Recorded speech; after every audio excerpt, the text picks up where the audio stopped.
Bienvenue. Alors aujourd'hui, on va regarder de près une critique assez virulente du nouveau plan économique sénégalais, le PRS. Oui, le plan national de redressement économique et social, présenté par Ousmane Sonko. Exactement. Et la critique vient du parti Sénégal Bignou Bok, celui de Barthélémy Dias. On a leur communiqué sous les yeux. C'est ça. L'idée, c'est de décortiquer un peu leurs arguments, de comprendre pourquoi ça frotte autant avec la vision du gouvernement. Allons-y. Bon, alors, d'emblée, le parti de Dias, il rejette le plan, fermement. Oui, sans ambiguïté. Et une des premières critiques, c'est un manque de rigueur et de transparence aussi.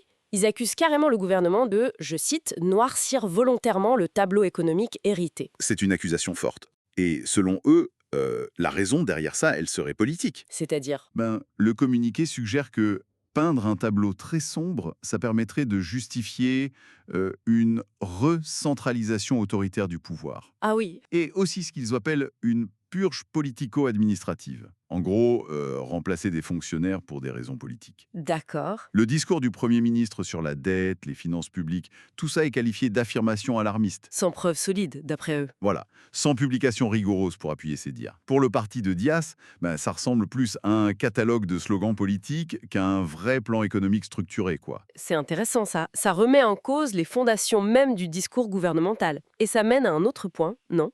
Le manque de détails techniques concrets. Tout à fait. Le communiqué insiste beaucoup là-dessus. Il dit aucun chiffrage détaillé, aucune hiérarchisation des priorités, aucun calendrier précis. Donc, beaucoup d'annonces, mais sans le comment ni le quand. C'est ça l'idée. Il parle d'une carence manifeste de méthode et de clarté budgétaire. Et forcément, ça pose la question de la faisabilité de tout ça. Logique. Et si on ne sait pas comment on va faire, comment on finance, surtout que l'objectif annoncé, c'est 90% sur ressources internes. C'est énorme. C'est énorme, oui. Et le parti de Diaz qualifie ça d'illusion dangereuse, une posture dogmatique à haut risque. Pourquoi dangereuse et à haut risque? Mais leur crainte, c'est que sans un cadre crédible pour vraiment mobiliser les impôts ou l'épargne nationale, Oui, ça va retomber sur qui? Sur les ménages, sur les PME, avec une pression fiscale accrue? ce qui pourrait freiner l'économie. Exactement. Ils craignent aussi des coupes sombres dans les budgets sociaux. Et puis, il y a le risque de se marginaliser par rapport aux partenaires financiers internationaux si cette stratégie d'autofinancement, elle ne tient pas la route. D'accord. Donc des critiques sur le fond, sur le financement, mais il y a aussi la manière de gouverner qui est pointée du doigt, non? J'ai lu des termes comme suspicion généralisée, audit punitif. Oui, tout à fait. Le parti dénonce un climat politique jugé délétère, basé sur ces pratiques.